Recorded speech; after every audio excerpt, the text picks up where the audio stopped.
World in English can mean mankind, it can mean the planet, it can mean an age of time, a duration of time. When it means a duration of time, that is the equivalent of ion and the equivalent of olam in some cases. And it can also mean a long duration. Well, when we're dealing with a long duration, that's what we have in Isaiah 45:17. It's not the case that it is referring to what cosmos refers to in John 3:16 at all. And so when we look into the Hebrew lexicons, like we look in the Brown, Driver, and Briggs, and here specifically Isaiah 45:17 is called out: long duration, antiquity, futurity. So this is the meaning referred to in Isaiah 45:17. When we go to the Hebrew Aramaic lexicon of the Old Testament, we see the same idea expressed: long duration, antiquity, struggle with the word, fortuity, of past time, ancient time. In Isaiah 45:17, it's for all times. It's referring to eternity.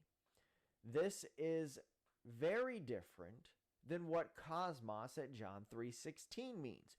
We go to the Greek English lexicon of the New Testament and other early Christian literature, and we look at world.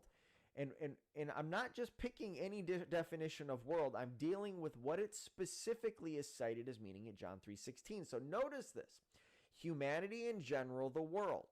And so it starts giving the definition, starts giving text that this pertains to.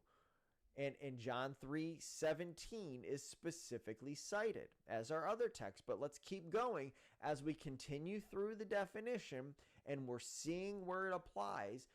We get to what it means at John 3:16 of all humanity, but especially of believers as objects of God's love. So that's the meaning at John 3:16. But this isn't the only source that says that. Thayer's lexicon, the inhabitants of the world. Notice the places where it means this, particularly the inhabitants of the earth, men, the human race.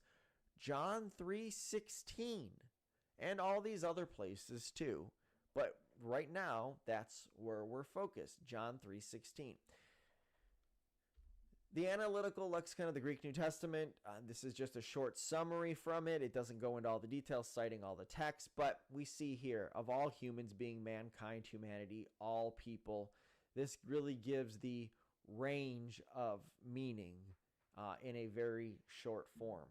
But we see what the meaning is at John 3:16.